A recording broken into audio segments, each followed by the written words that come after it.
Kama wewe ni mwanasiasa na unahitaji kuwania kiti ambacho ni cha uongozi katika nchi yetu, ninakuomba ukaweze kuyasikiliza haya maneno, yatakusaidia.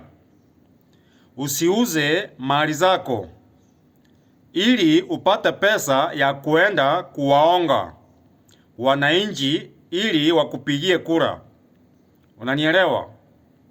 Usiuze mali yako ili uende kupea wananchi pesa, ukifikiria ukiwapea pesa wataweza kukupea kura. Usifanye hivyo. Kuna wanasiasa wengi sana siku za nyuma ambao waliuza mali zao, ambayo hayo mali yangewasaidia pia na watoto wao na pia na kizazi chao, lakini waliuza hayo mali.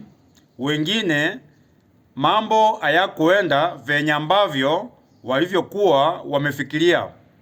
Walipoteza viti ambavyo walikuwa wanawania.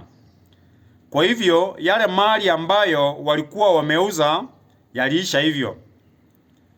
Kwa hivyo kama wewe unawania kiti ambacho ni cha MCA ama unawania kiti ambacho ni cha senator ama kiti cha ugavana ama unahitaji kiti ambacho ni cha ubunge ama unahitaji kiti ambacho ni cha urais, usiuze mali yako ili upate pesa uende kuwaonga wananchi wakupigie kura.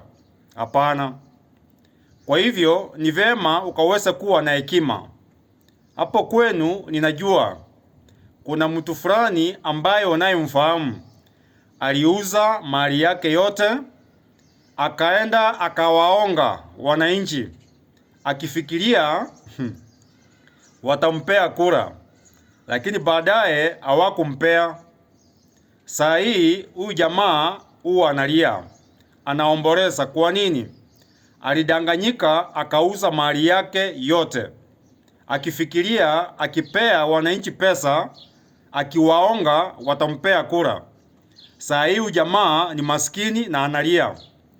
Kwa hivyo kama unawania kiti cha uongozi, usiuze mali yako ukifikiria ukiwapea pesa wataweza kukupigia kura.